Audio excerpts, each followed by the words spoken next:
Convido os irmãos a abrirem a palavra de Deus em Romanos 1, de 1 a 7. Romanos, capítulo 1, do versículo 1 ao versículo 7. A palavra de Deus diz assim: Paulo, servo de Jesus Cristo, chamado para ser apóstolo, separado para o evangelho de Deus, o qual foi por Deus outrora prometido por intermédio dos seus profetas nas sagradas escrituras, com respeito a seu filho, o qual, segundo a carne, veio da descendência de Davi e foi designado filho de Deus com poder, segundo o Espírito de santidade, pela ressurreição dos mortos, a saber, Jesus Cristo, nosso Senhor, por intermédio de quem viemos a receber graça e apostolado, por amor do seu nome, para a obediência por fé entre todos os gentios, de cujo número sois também vós chamados para ser de Jesus Cristo. A todos os amados de Deus que estáis em Roma, chamados para ser santos, graças a vós outros e paz da parte de Deus, nosso Pai e do Senhor Jesus Cristo. Vamos orar? Senhor nosso Deus, nós te louvamos e te agradecemos porque a tua palavra é escrita, revelada a nós, nos abençoa desde o momento de sua leitura. Te agradecemos porque ela é uma forma de graça e de amor do Senhor por nós. Lhe agradecemos também porque mesmo em meio a tempos difíceis de isolamento, o Senhor nos permite, pela tecnologia, ter esse privilégio de pregar a tua palavra, ter esse privilégio de poder ser abençoado pela exposição da tua palavra. Teu Santo Espírito vem agora nos ensinar e aplicar a tua verdade em nossa vida. Em nome do teu Filho Jesus que oramos. Amém. Meus irmãos, nós estamos vivendo tempos de calamidade, de caos. Nossa sociedade hoje é um verdadeiro caos. E pela falta de informação, pela falta de condições de lidar com um problema que a gente não conhece, muitos se consideram assim, num caos, num problema absurdo, e é o que realmente é o Covid, o coronavírus. A gente vive esse momento muito problemático. Mas imagine agora, meus irmãos, que vocês recebam uma carta sem remetente e destinatário, mas falando sobre o vírus, sobre formas de prevenção, sobre como lidar com os sintomas. E você recebe essa carta. Será que essa carta é digna de alguma consideração? Você confiaria nessa carta? Você levaria essa carta a sério? Ou seria mais uma fake news simplesmente? Agora imagine que, por outro lado, você recebe uma outra carta, uma carta da OMS, Organização Mundial da Saúde, é uma carta destinada a você, com seu nome, e essa carta passando informações oficiais sobre o coronavírus, informações oficiais e atualizadas sobre quadros, sobre formas de prevenção, sobre cuidados que devemos ter. Acredito que todos preferiam essa segunda carta, né? Com remetente, destinatário e conteúdo. E era exatamente isso que os romanos precisavam aqui. Paulo passou para eles nesse texto estudado hoje. Ele fala do destinatário, do remetente dele, do conteúdo e do destinatário. E quando a gente vai para o contexto deste texto, Paulo está provavelmente ali em Corinto, no final da sua terceira viagem missionária, e a ideia dele ainda era voltar para Jerusalém para levar algumas coisas que ele tinha conseguido durante a terceira viagem. Depois disso, passar por Roma e depois ir para a Espanha. É importante aqui ressaltarmos que Paulo, não foi Paulo que fundou a igreja de Roma, que plantou a igreja em Roma, e Paulo nunca tinha ido visitá-los também. Então, esse contato de Paulo com Roma não existia. Provavelmente eles já teriam ouvido falar de Paulo. Paulo era bem famoso, mas não tinham este contato. Então Paulo escreve essa carta e dentre os vários possíveis propósitos dessa carta, eu gostaria de destacar dois aqui que são importantes para um contexto dessa perícope estudada hoje.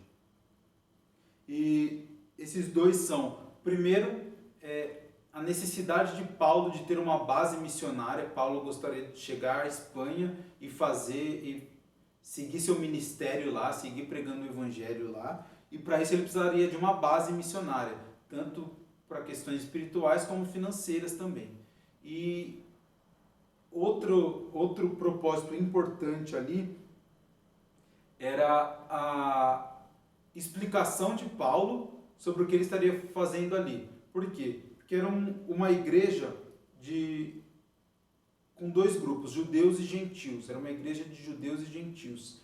E como em outras igrejas, Paulo ia pregar o evangelho e depois chegava um grupo, os judaizantes, e esse outro grupo que vinha depois de Paulo, ele queria descaracterizar, tirar a autoridade que Paulo tinha quando pregava e colocar ali questões, dúvidas e tentar mesmo tirar o poder daquilo que Paulo tinha pregado ali, tirar a credibilidade de tudo aquilo que Paulo tinha falado. Eles acusavam Paulo de pregar um falso evangelho, de pregar coisas contrárias à palavra de Deus. Então Paulo escreve Romanos já se explicando contra possíveis acusações de judaizantes. E com isso em mente eu gostaria de falar para os irmãos hoje que a pregação do verdadeiro evangelho requer um mensageiro capacitado por Deus, a centralidade em Cristo e uma comunidade amada por Deus. A pregação do evangelho requer um mensageiro capacitado por Deus, a centralidade em Cristo e uma comunidade amada por Deus. Primeiro ponto, o mensageiro. A capacitação vem de Deus. Então aqui no versículo 1, Paulo ele vai se apresentar. Ele começa se apresentando primeiro dizendo que ele é servo de Jesus Cristo.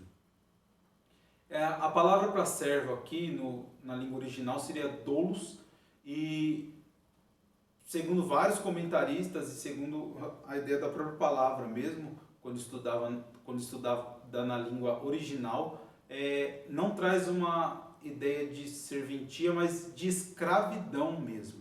Para a gente, ou para a nossa cultura, talvez escravidão traga aí uma conotação ruim, pelas questões negativas mesmo, de penalidade, né, de maus tratos.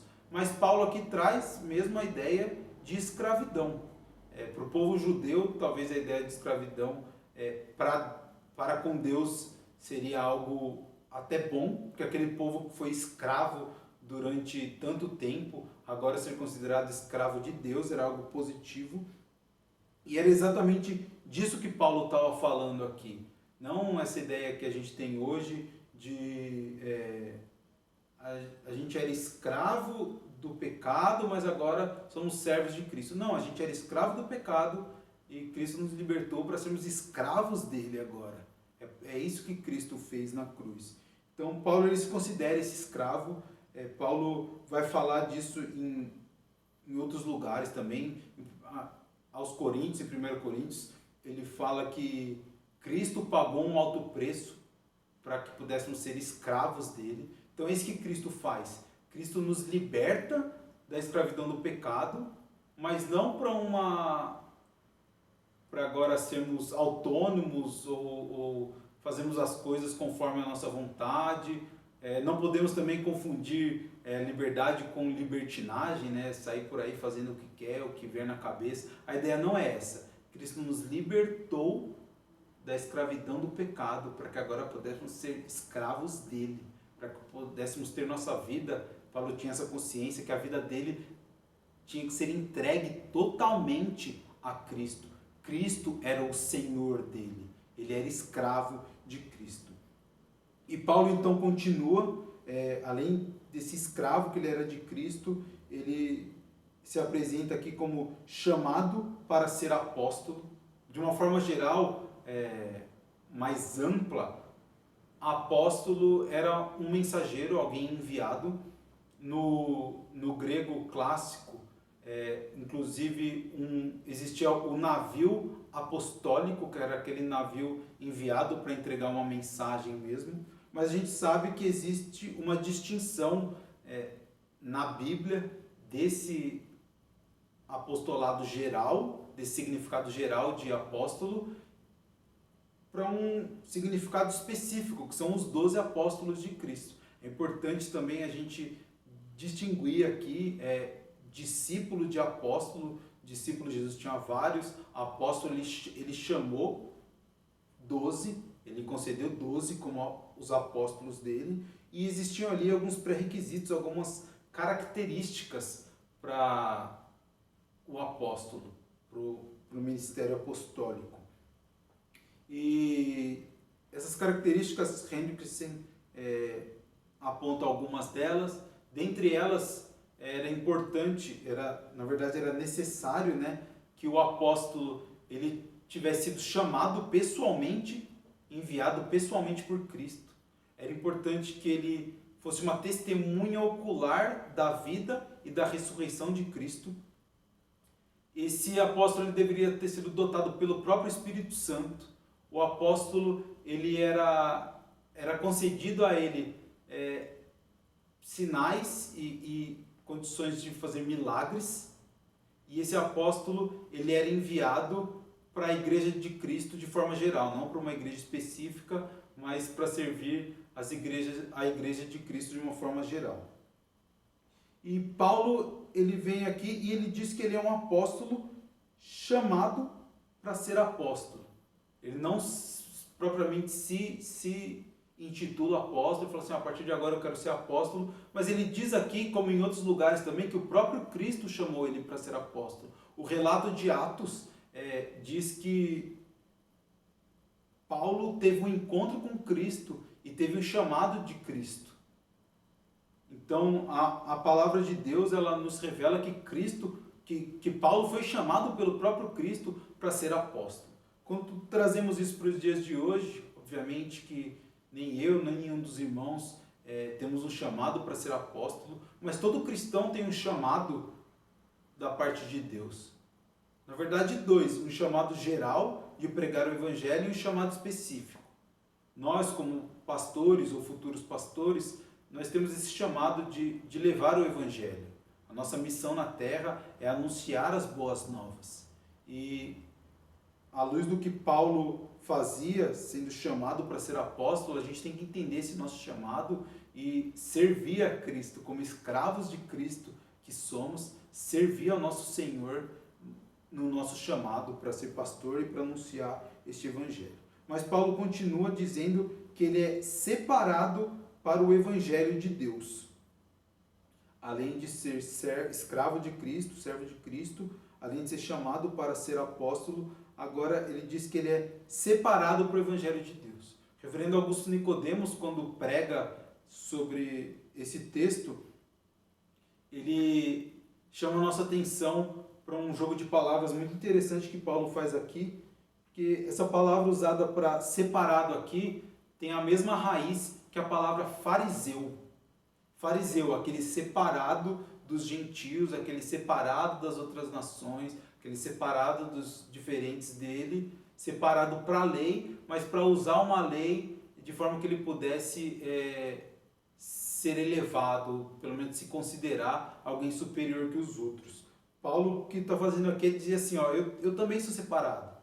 Eu era fariseu antes, eu continuo sendo um fariseu, eu também sou separado. Mas eu sou separado para Deus, para o evangelho de Deus. Eu sou separado para algo bom, eu sou separado para o serviço do meu Senhor. E é importante também apontarmos aqui que Paulo, em momento nenhum, ele está colocando o foco nele. Como ele era escravo de Cristo, como ele foi chamado por Cristo, agora ele está falando que ele é separado para o evangelho de Deus. O evangelho é de Deus.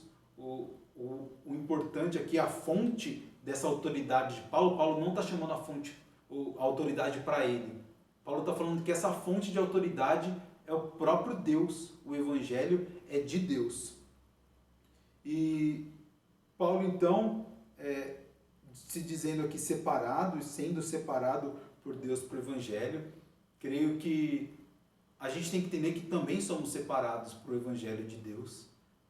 Temos que entender que também é nossa missão pregar este Evangelho, também é nossa missão estar mesmo, ele vai continuar falando mais para frente lá de santidade, de ser santo, de ser separado, mas como cristãos verdadeiros, aqui nessa descrição de Paulo, nós temos que entender que Cristo é nosso Senhor, que somos escravos dele, que Cristo nos libertou da escravidão do pecado para a escravidão a ele. Nós temos que entender que nós temos um chamado da parte de Deus para pregar o Evangelho e que nós somos separados pelo próprio Deus para pregar esse Evangelho que é do próprio Deus. Que a nossa autoridade, nós temos sim autoridade para falar, mas nossa autoridade está no próprio Deus, está na palavra de Deus e é isso que nós devemos anunciar. Então, Paulo continua e o segundo ponto, a gente já viu que o mensageiro, que a capacitação vem de Deus e agora o conteúdo, Cristo é o centro do Evangelho. O conteúdo, Cristo é o centro do Evangelho, dos versículos 2 a 6. Então, primeiro, Cristo é o cumprimento da profecia. Paulo vai falar aqui no versículo 2 dessa profecia. O qual foi por Deus outrora prometido por intermédio dos seus profetas nas Sagradas Escrituras. Paulo ele começa aqui então a falar desse conteúdo, falar que Cristo é a centralidade deste conteúdo, que Cristo é a centralidade do Evangelho, Cristo é a centralidade da mensagem que Paulo pregava.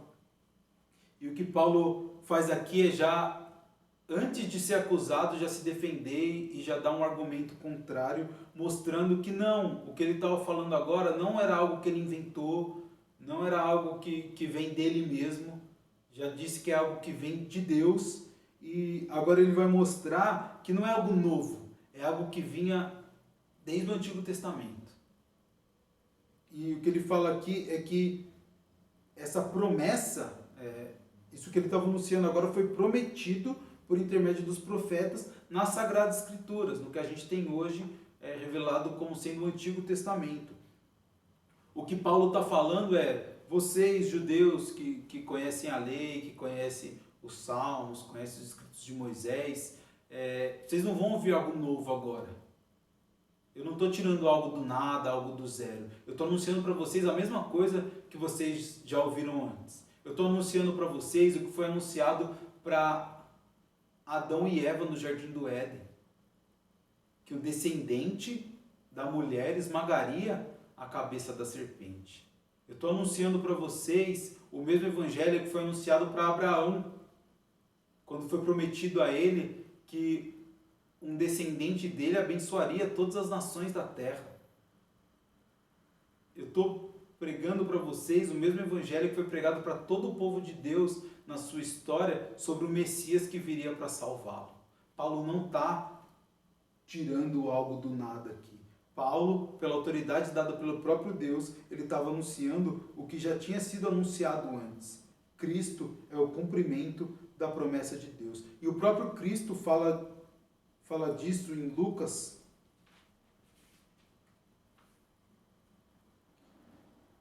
Diz que Cristo dizendo aos seus discípulos, importava se cumprisse tudo o que de mim está escrito na lei de Moisés, nos profetas e nos salmos. Então o próprio Cristo também afirma que aquilo que foi prometido no Antigo Testamento foi cumprido nele. Cristo é o centro do Evangelho, Cristo é o cumprimento da promessa de Deus. E além de ser o cumprimento da promessa, Paulo segue no versículo 3 e 4, anunciando que Cristo venceu a morte e foi exaltado. Num primeiro momento, quando a gente olha para esses versículos, creio que a primeira coisa que vem à mente é a dupla natureza de Cristo. Os versículos dizem, com respeito a seu filho, o qual, segundo a carne, veio da descendência de Davi e foi designado Filho de Deus com poder, segundo o Espírito da Santidade, pela ressurreição dos mortos, a saber, Jesus Cristo, nosso Senhor. É fato que que existe aqui a ideia da dupla natureza de Cristo. Paulo, pelo menos por um momento aqui, ele usa esse fato da dupla natureza de Cristo. Mas se ele está falando da dupla natureza, como ele diz que foi designado filho de Deus? Ele já não era? Cristo não é filho de Deus desde a eternidade? Paulo estava entrando aqui em contradição, que ele diz que é filho que é da descendência de Davi e foi designado filho de Deus. É óbvio, irmão, a gente sabe que Paulo não entra aqui em contradição com o resto das Escrituras, nem com ele mesmo. Ele vai dizer aos Colossenses que em Cristo habita toda a divindade. Paulo afirma em toda a sua pregação, em todas as suas ideias, que Cristo é Deus. Inclusive no próprio versículo 3, ele já começa dizendo, com respeito a seu Filho. Então ele já anunciou que Cristo é Filho de Deus. Então por que depois ele fala que foi designado Filho de Deus? É exatamente porque aqui, o ponto principal aqui não é falar sobre a dupla natureza de Cristo. Isso é anunciado, mas aqui Paulo está apontando para outra coisa que são os dois estados de Cristo na sua encarnação.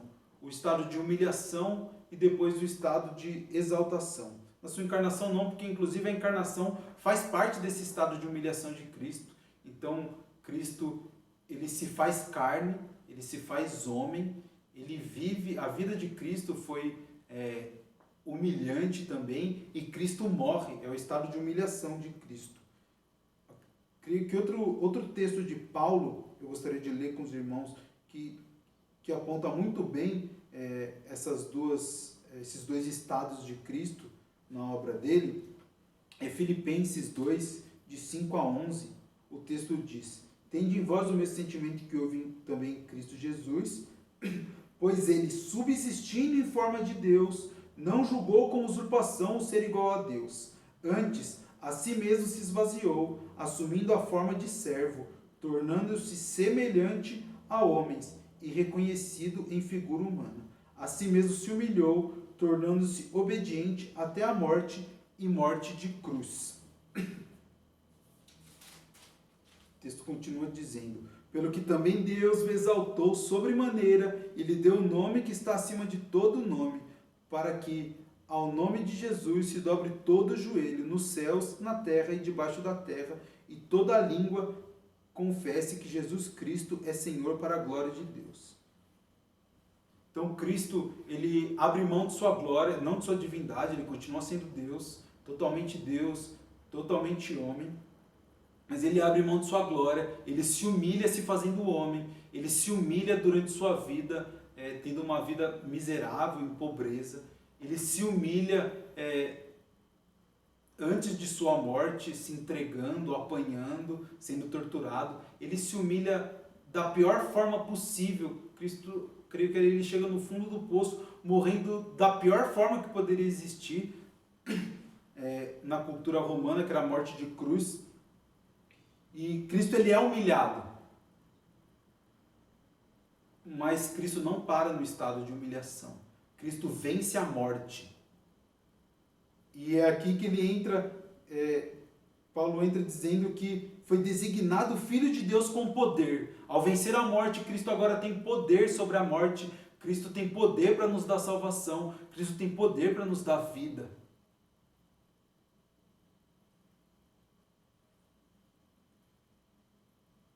Filho de Deus, designado Filho de Deus com poder. Cristo venceu a morte. A morte não tem poder sobre Cristo. É Cristo que tem poder sobre a morte. É na ressurreição de Cristo que recebemos nossa ressurreição. É na morte dele que nossos pecados são pagos, mas é na ressurreição de Cristo que recebemos vida verdadeira. E por meio de Cristo, e porque Cristo não ficou na morte, mas venceu a morte e foi exaltado e será glorificado eternamente por todos, agora a gente pode ter vida. Essa vida eterna que é prometida, ela começa já, e a gente começa uma vida glorificando. E creio que esses 2 versículos aqui são os versículos centrais, que é onde Paulo anuncia o que realmente é o Evangelho. Aquilo que foi prometido, ele é cumprido agora. O Messias vem. O judeu que estava ouvindo isso podia entender que esse descendente de Davi é o Messias seria esse descendente. E essa profecia é cumprida. E Cristo exaltado agora nos dá vida. Mas Paulo não para aí. Ele continua apontando Cristo como nosso mediador.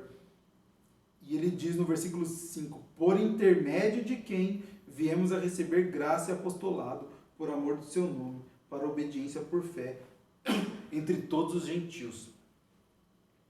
Ele diz então que é por meio de Cristo, e aqui ele usa o plural, que viemos a receber graça e apostolado. Ele está falando do apostolado dele mesmo. A graça e o apostolado não eram coisas desconexas para Paulo. Da mesma forma que a salvação ele recebeu por meio da graça, o apostolado agora ele recebe por meio da graça também. Não é algo que ele merecesse, não era algo que era dele, mas era algo dado por Cristo. Ele reafirma isso aqui. Cristo é o intermediário do chamado apostólico dele, ele reafirma isso. E ele segue dizendo que tudo isso acontece, e o termo que ele usa é por amor do seu nome. Mais uma vez, irmãos, trazendo essa ideia para a nossa sociedade, creio que para muitos, não sei se para muitos que estão ouvindo, mas para muitos em nossa sociedade, em nossa igreja, é complicado entender o que realmente esse texto está falando. Porque muitas vezes queremos, de uma forma antropocêntrica que nossa sociedade é construída, nós queremos a centralidade em nós. Então, Cristo veio para morrer por mim, porque Deus me ama. Esse é o falso evangelho que é entregue em muitas igrejas hoje. Mas não é o que Paulo diz aqui, não é o que a mensagem bíblica diz. Diz que Deus faz as coisas e que Cristo se entregou e morreu por nós, mas por amor do nome dele, para a glória de Deus. O centro, o objetivo final da obra de Cristo não sou eu, não são vocês, é o próprio Deus. As coisas acontecem para a glória de Deus. A finalidade de tudo é a glória de Deus. E ele segue dizendo, para a obediência por fé. Mas 2 coisas que não são desconexas na ideia de Paulo. Obediência e fé. Isso sempre tem que andar junto. A gente não pode pensar que somos chamados para uma fé sem obediência, ou para uma obediência sem fé. As 2 coisas elas têm que andar juntas.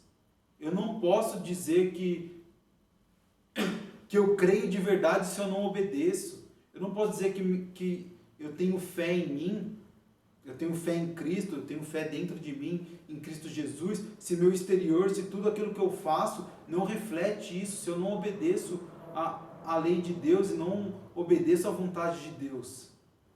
E eu não posso dizer que eu obedeço, mas não tenho fé. As 2 coisas andam juntas.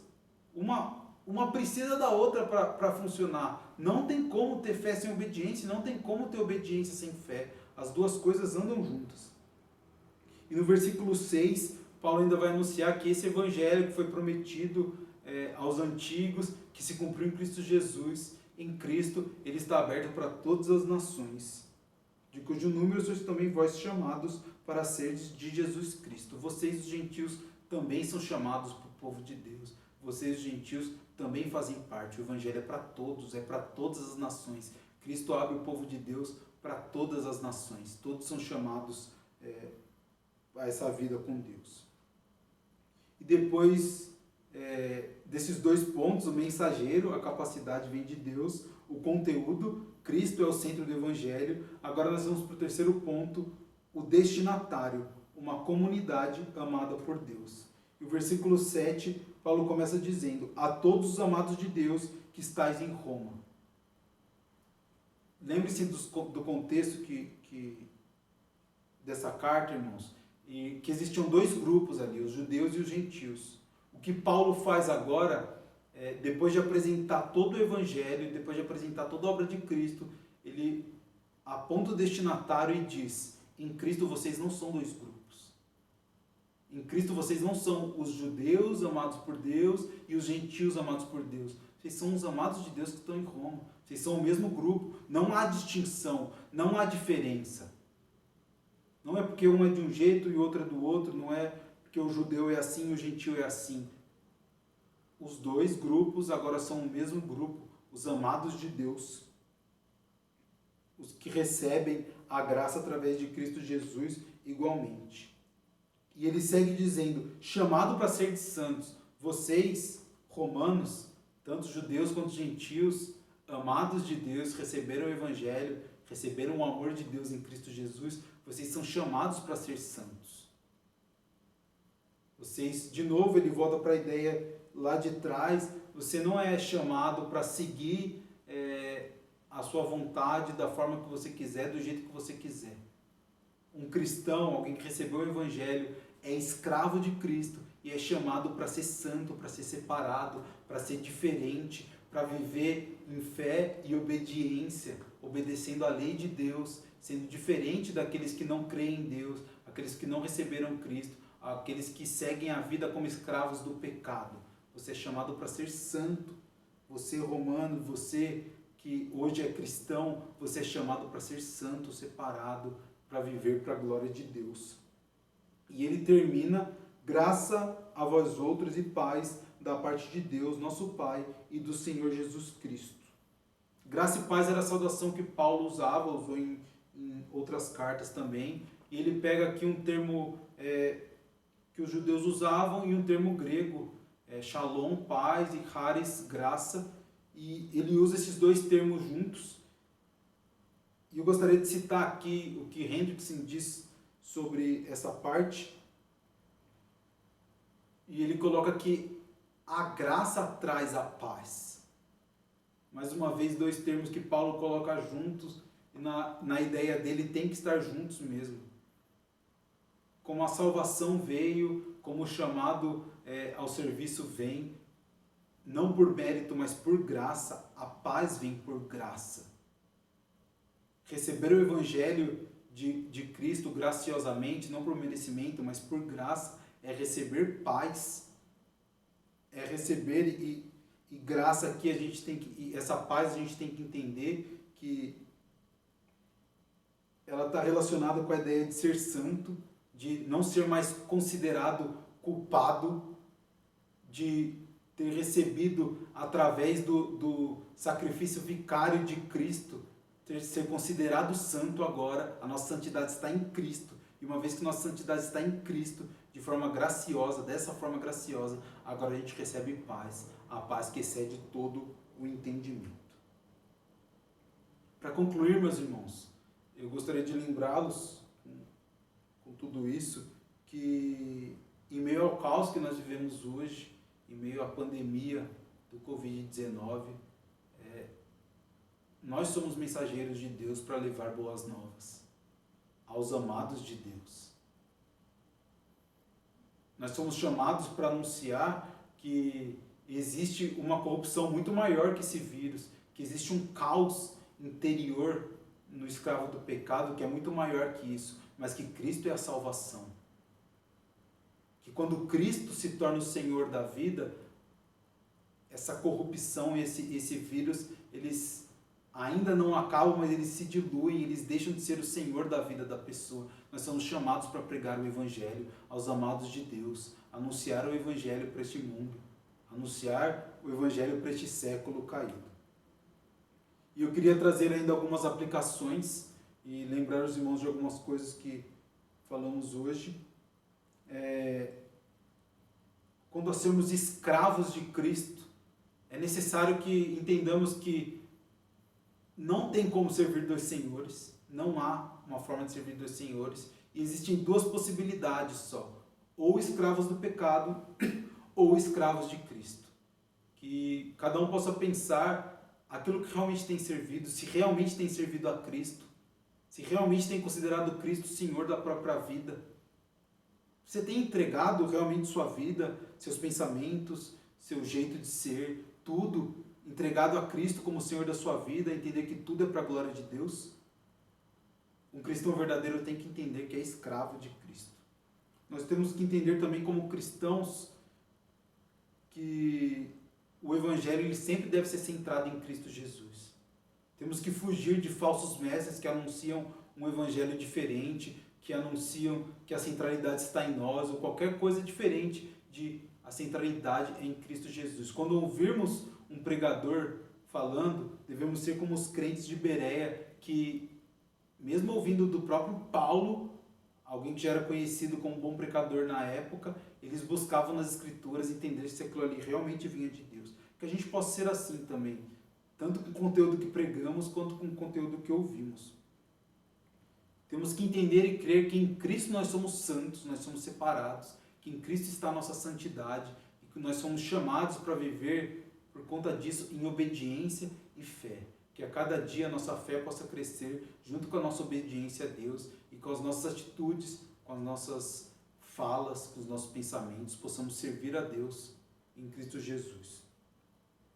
E que através disso, que possamos ter essa fé, possamos obedecer e assim ter essa paz que excede todo o entendimento. Vamos orar? Senhor nosso Deus, mais uma vez te louvamos pela tua palavra exposta.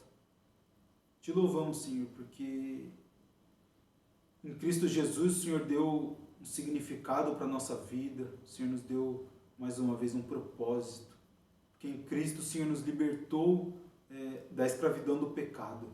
E pedimos, Senhor, que possamos entender a cada dia que a nossa escravidão agora, a nossa vida, ela é para Ti, Senhor, ela é para Cristo. Possamos Te servir diariamente, possamos realmente ser separados para Ti, Senhor. Possamos ter esse entendimento. Pedimos perdão pelas vezes que fugimos disso, pelas vezes que não voltamos à escravidão do pecado, mas nos voltamos ao pecado de uma forma errônea, Senhor. Que a cada dia nós possamos depender de Ti, Senhor, e viver para Ti, para a honra e para a glória do Teu nome, ó Pai. Que a nossa vida seja para Te glorificar, que a nossa vida seja para anunciar esse Evangelho, levar a Tua salvação para outras pessoas. Em nome do Filho Jesus que oramos. Amém.